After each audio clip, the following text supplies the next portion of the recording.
What's up, guys? Welcome to Daily Dose of Reddit. This is your host, Zach, and today's subreddit is r/TalesFromTheCustomer. Alright, this story's called Entitled Dog Trainer Ignores and Belittles Me, 23-year-old female, and instead flirts with my dad, 54 male, the entire session. Has the nerve to demand $500 from me afterwards. This happened about 6 months ago, and I didn't really think to post about it here until now. Guess I was too blinded by the rage. To make a long story short, I had adopted a Doberman dog after having two in the past. I adopted him out of a situation where he was kept in a very small apartment and wasn't let out a lot. I knew this, and I was prepared to take the steps necessary to help him adjust and cope with such a huge life change. Jack, the dog, is a sweetie and is super lovable, but he had some behaviors that I wanted to work on. So I decided to get a trainer. With my current financial situation, I was able to afford a dog trainer who does home visits and does one-on-one training. This woman, let's call her Becca, would come to our house 3 times, do 1 training session at the local dog park, and 3 at her business with other dogs she trained. She did show dog training as well and had an agility course that she said we could use during one of the training sessions. It would cost about $500, which I was okay with. Wow. I was going to pay a premium, with the expectations I would receive premium service. In other words, we had specific instances with Jack that we needed help with. He had been trained before and retained most of it, but because of his previous owner's neglect, he struggles with being overstimulated or with specific issues such as suckling. If this was just a sit, stay, go training that was needed, I would have gone to a way cheaper trainer. Becca made it seem as if she was this pro who dealt with dogs who came from difficult situations. I was willing to pay that extra bit for her expertise.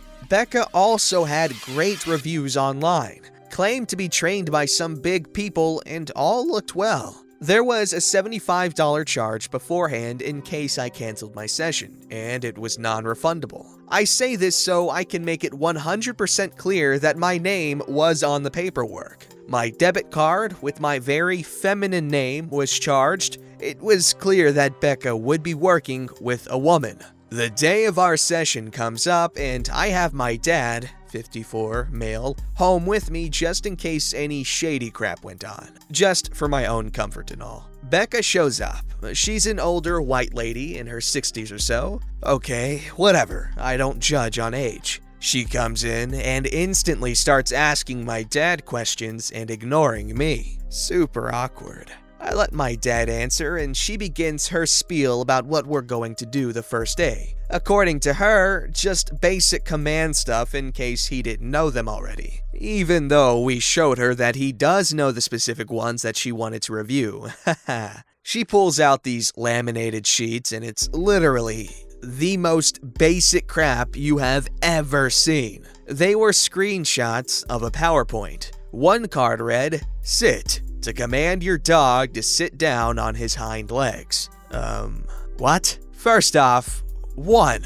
Why do we need a definition of what sit means? 2. It's 2019 and this woman is showing us screenshots of a PowerPoint. I swallowed down my complaints, and she went on to show us 2 other screenshotted slides, which were lay and call or come. She had a bunch of others, but never showed us or addressed them. When we came to the call or come command, I tried to engage her with a question.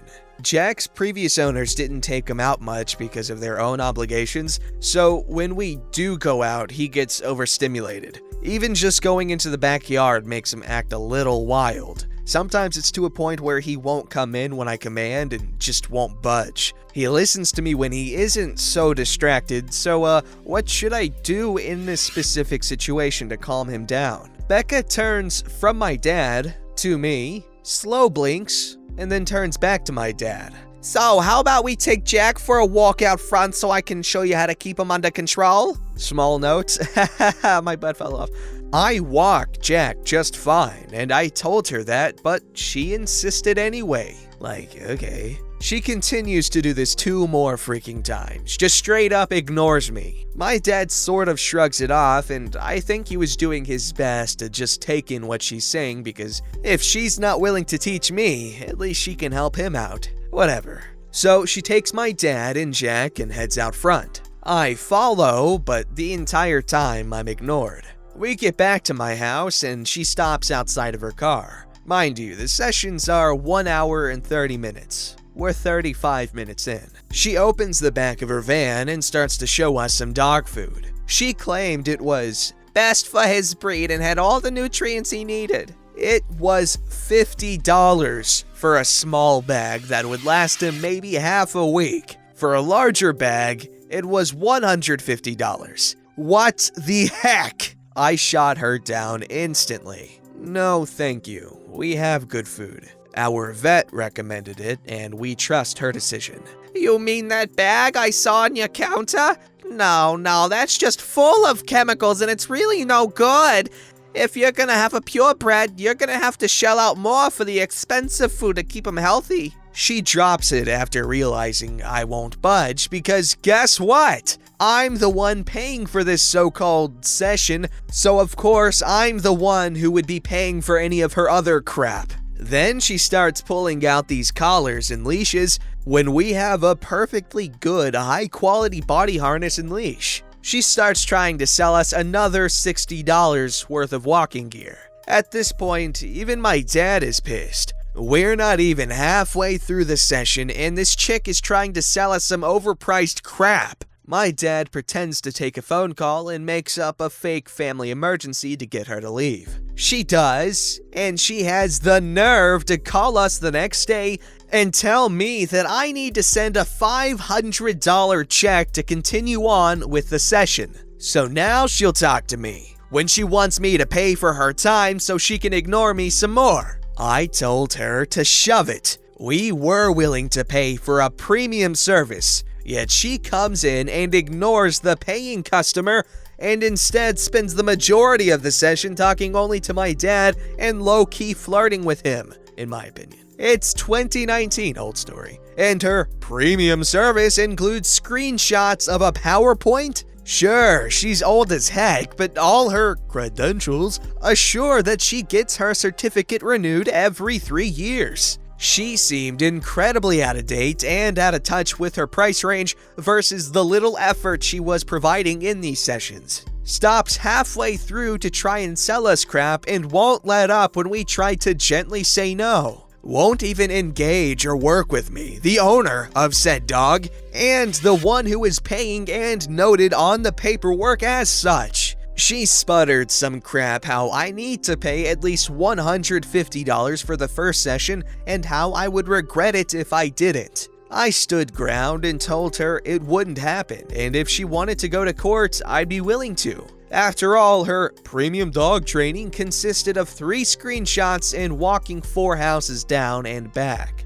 Becca never called back after that. I didn't get anything in the mail. I rechecked online and she still has handfuls of raving reviews. So I left my negative one so no one falls for her crap. I'm guessing that maybe it was because I'm a young woman that she didn't take me seriously. Maybe all the positive reviews were also cranky boomers who bonded with her over her crap business. Who knows? I seriously sat there for a week after what happened. Pissed as heck. Oh, understandable. That's insanely expensive for literally nothing. That woman wanted $500 for a half-baked sales pitch. That's ridiculous. Like 8 or 9 years ago, we had a yellow lab, and he was a great dog. And we had a trainer, and she was in like her 60s or 70s, but she was a great trainer. Because in case you don't know, yellow labs are just freaking crazy. Like they're crazy. They're just crazy in a good way. They have a lot of energy. And she did a great job, keeping him reined in when it wasn't time for that. So yeah, don't hate on the older trainers because guess what? They have experience. But also give the younger trainers a chance to get that experience. Alright, this story's called Waiter Steals My Money, Manager Blames Me for Having to Fire Him. I just found this sub and boy do I have the story for you. It was my best friend's 20th birthday, so myself and our third best friend decided to go to our local chain restaurant. They don't take reservations on the weekend, so we understandably waited a good amount of time to get seated. But our waiter made sure to take extra time to take our orders. He was a middle-aged guy, drenched in sweat and undeniably unhappy. But I get it. I work food and retail, as do my friends, so we are probably more understanding than most. We waited about 20 minutes, watched him buzz by us and serve all the tables around us. At one point, a couple was sat down across from us about 10 minutes after us, and he took their orders first. By then, we had politely told him we were ready to order. My friends ordered their food, and I ordered their Cubano sandwich, specifically asking for French fries with my side of ranch. He looked at me funny and said, "Cubano? Who orders it like that? Literally no one." I nervously laughed, mainly because I didn't know what the hell to say. So we took our orders and went. About 45 minutes go by. No food, which isn't a big deal. We're having a good time. And then our food comes. My friends get theirs, and I get my sandwich and no fries. He says they're taking extra time. No worries, man. I can wait. And I do. I wait 25 minutes. I decide to go to the bathroom, which had a ginormous line, and think, surely they'll be there when I get back. About 15 minutes go by. I head back to the table, and they aren't there. So I decide it's time and head over to talk to a manager. I really hate going there, but I really just wanted my fries. The manager greets me, and I explain the situation. His response to me is, "Oh, Chris? Yeah, he's been having a rough few nights. Doesn't surprise me." I had absolutely no freaking clue what to say to that. So we walk back to the table where my fries are not waiting for me yet. The manager says he's going to get them right away. As he stepped away, my friends tell me that the waiter actually stopped by our table without fries, demanding to know where I went. Here's a text of that happening between my friends and I. They felt super uncomfortable and told him the bathroom. He responded by laughing and saying, "That better be where she is." The manager returns with my fries, and we let him know the comments he made. He kind of shrugs and walks away. By now, my food is cold and the waiter comes back. My friends dashed to the bathroom as they saw him approaching, and I pretended to take a phone call to avoid him. Instead of taking the hint, he literally stood at the corner of our table and just side-eyed me the whole time. I didn't even know what to do, so I pretended to hang up, asked him for a check and a box after he wouldn't leave. My friends came back, as did he with the check. Two of them put their meals on a card, and I put $20 down towards the meal. When Chris came by to collect our bill, I told him personally, cash first, then card. And my friends also said, please do cash first, then the card. He repeated it back to us. Great. The bill was around $60. He came back, set down the checkbook, and walked off. My friend went to look at the bill and said, I think he charged the full amount on my card. She checked her bank account, and he charged the full amount on her card. At this point, my friends called Chris over, and we asked him about the $20. He responds with, "What $20 bill?" I swear to God, smoke came out of my ears. So I went to find the manager again. When I explained the situation, the manager seemed really unaffected, which surprised me. The only things he said to me was, "Well, that's his third strike. Thanks to you, he'll probably be out of a job tonight." The manager adjusted our bill to show my $20, and we left. Let me tell you, it felt like I was in a different universe. I already contacted corporate, and I got a $25 gift card, so, it totally made up for everything. Okay, that sounds incredibly frustrating. Now, I'm no stranger to long wait times. Like, anytime I go to a restaurant, it's always incredibly long of a wait. I should rephrase that. Anytime I go to a sit-down restaurant, Chick-fil-A, you always are good to me. But yeah, I'm glad the waiter there was fired, because that guy does not... he should not be in food service. He does not have what it takes. And that job is pretty mentally demanding, or at least emotionally.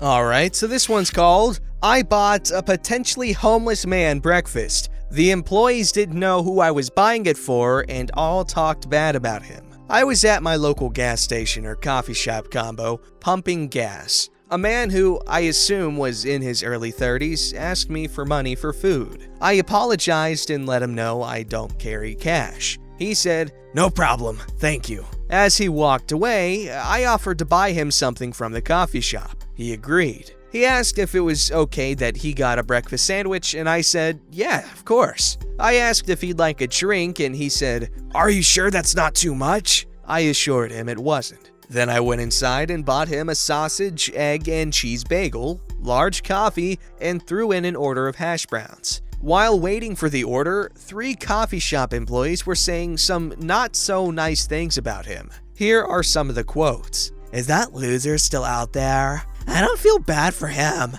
Get a job like the rest of us. If no one will hire him, he probably has a horrible record. It's his own fault. Bet he has like 20 evictions on his name." I'm just standing there, awkwardly listening to them berate a man who can't stand up for himself because he's outside while I wait for his food. Afterwards, when I left and was thinking about it, I got mad at myself for not having the courage to stand up for him. This is personal for me. When I grew up, I was homeless on 2 different occasions, lived in 3 shelters, and when not homeless, I lived in some not-so-great areas and didn't have an easy life. Without generosity of many strangers who donated to programs and mentors and social workers, who knows how much worse my life may have been. I'm lucky that I caught a break. I found a good job and I've worked through a lot in therapy. Unfortunately, not everyone catches that break. Some people aren't equipped with the mental or other tools needed to break the cycle. I don't know this guy's story. He could have a drug problem, but has a wonderful family that will welcome him with open arms when he's ready to get clean. Or maybe he's a great person who's just down on their luck. Maybe he was abused sexually and or mentally as a child, and it's something that is still hindering him into adulthood. Or hey, maybe he's just a con artist and has more money than I do, and he dresses the part of a poor man and begs on the side of the road. All I know is, the $8 I spent today isn't going to put me out, and if that means I potentially got fooled, I'm okay with it. Because if that man was truly hungry, I'd feel a hell of a lot worse knowing I didn't help when I could have. I understand if people don't agree with giving money to beggars. That's okay. It's your money and those are your opinions. I don't think it's wrong. But what I do think is wrong is for 3 grown adults to make fun of a man they know nothing about and call him degrading names and say things about his character in front of numerous people when they know nothing about him. Many people who are homeless suffer from mental illness. That's sad. Many just need to catch a break and have someone in their corner. Being kind is free. Think before you speak. If anyone was wondering, he was very grateful, told me God bless, and wished me a Merry Christmas. That's a relatively wholesome story. I mean, other than the whole trash-talking a homeless man behind his back. But I do know that buying someone a hot breakfast to start the day with when they had nothing is a great thing to do. You probably made that guy's entire freaking week. But the message delivered here is a good one. If you have the means, why not help someone out? It can go a long way. You have no idea. Don't forget to like, subscribe, and hit that bell to never miss an episode.